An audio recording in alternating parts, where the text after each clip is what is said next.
It began, really the site began as a YMCA, and from a YMCA it was transformed into Fenn College.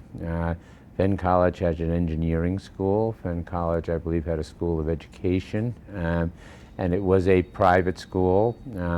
And in 1964, Fenn College became Cleveland State University, merged into Cleveland State University.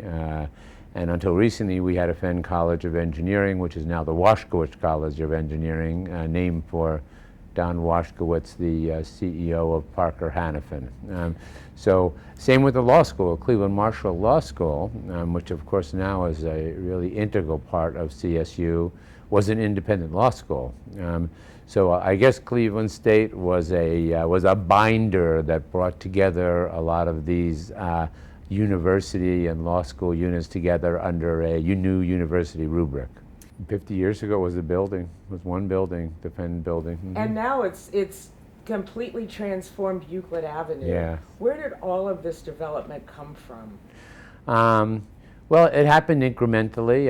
It didn't happen, and it was, I think it was sort of inaugurated with the building of Rhodes Tower and Governor Rhodes' commitment to have a public university in Cleveland. And kind of when you pause on that for a second and think in 1964, if a governor had not made a decision that it was incredibly important to have a public university in Cleveland, where Cleveland might be without a public university.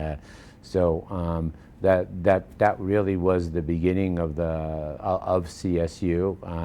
And I think the last 5-6 years, what we've seen also was a reorientation of a campus that once faced itself, now facing the city. We built a new student center.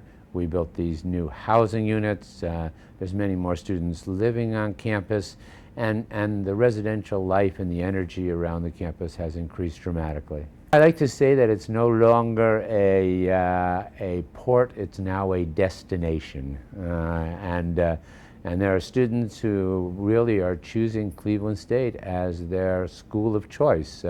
Whereas if you go back 30 or even probably 10 or 15 years, it was much more not for all students a school of choice, but necessitated by the circumstances. I think the one thing that makes it a school of choice now is its location. I think that there is an increasing value and an increasing premium, and students recognize it and parents recognize it, that having students being in a place in which they could have access to a city like Cleveland, and they can bridge their educational experience with internships and co-ops and engagement experiences in all of the sectors throughout the city, really makes it a destination. And I think that will increase the value of being in proximity to all of these resources, which are part of a student's career path. And we've committed to try to begin that career path while they're here. I say increasingly that I begin to think of it more as an educational park than a university. Because we have the Campus International School, which is now kindergarten through 5th grade, has been a tremendous success, has gotten its accreditation as a worldwide international baccalaureate school. Just tremendous success. And on the other side, on the other side of the bookcase, we have this last 2 years of MC Square, the STEM high school of Cleveland Municipal School District. So we are beginning to run the entire spectrum and have connectivity. So we have the K through 5, which will morph into a K through 12 ultimately, which we will hopefully move to campus if the referendum is successful on the bond issue.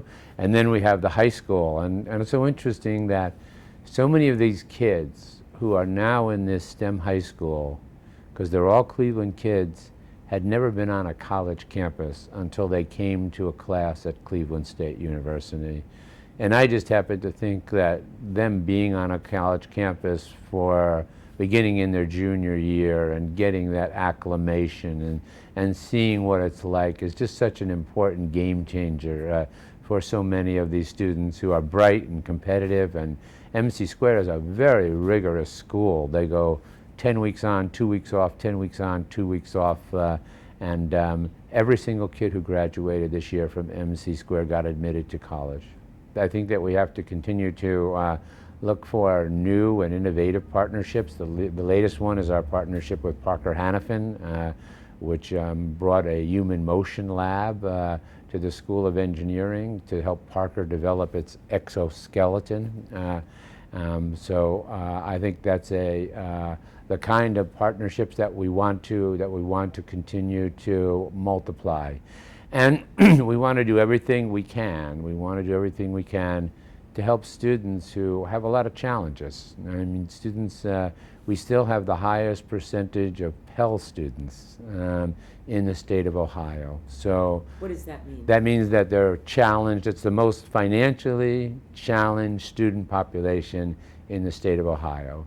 So we're trying to do everything we can to give them a pathway that will allow them to successfully juggle all of these balls that they have to juggle to be able to finish the university. About 17,400 students here. A third of them are graduate students. We still have the largest proportion of graduate students in the state of Ohio, and I continue to think that will prosper as Cleveland prospers and the downtown prospers, and we bring more jobs. And growth and urban development is about vitality building on vitality. And we're seeing that happen right now. We're seeing a multiplier effect right now. And I believe that multiplier effect will continue and will bring more jobs into the downtown, and will bring more residents into the downtown. And that will be a catalyst for all of us. We really are in the core. Between Midtown and between Public Square and Playhouse Square, which has now become a part of our campus. That's the other major partnership, that we moved all of our arts programs to Playhouse Square. So 500 or 600 students cross what used to be the Great Divide between Playhouse Square and Cleveland State and move into our campus on Playhouse Square. So it's been amazing to be able to have an arts district of that stature and really be able to graft it as part of the campus. You have a campus on Playhouse Square? We have a campus in Playhouse Square. We have a campus. You mean there's classrooms there? Yes. All of our arts programs are in the Middow building on 13th Street off of Euclid. We also have an art gallery right there next to Cowell and Hubbard. There's an art gallery, a new art gallery, CSU Art Gallery. By the way, it's really a beautiful art gallery. Take a look at it. It's a gorgeous art gallery. And around the corner, the Middow building contains art, all of our art programs, all our theater arts programs, all our dance programs, all our graphic arts programs. The digital arts program is now in Playhouse Square. So we have made Playhouse Square a campus, or a hub in the campus of Cleveland State University. I'd like to say that I think that this is not only Cleveland State's anniversary, this is Cleveland's anniversary. And I think it's because it's so much a part of the community and is so woven into the community and is such an important community resource that I hope everyone will pause, reflect, and celebrate what the university has been able to do and will continue to do for the growth of this community.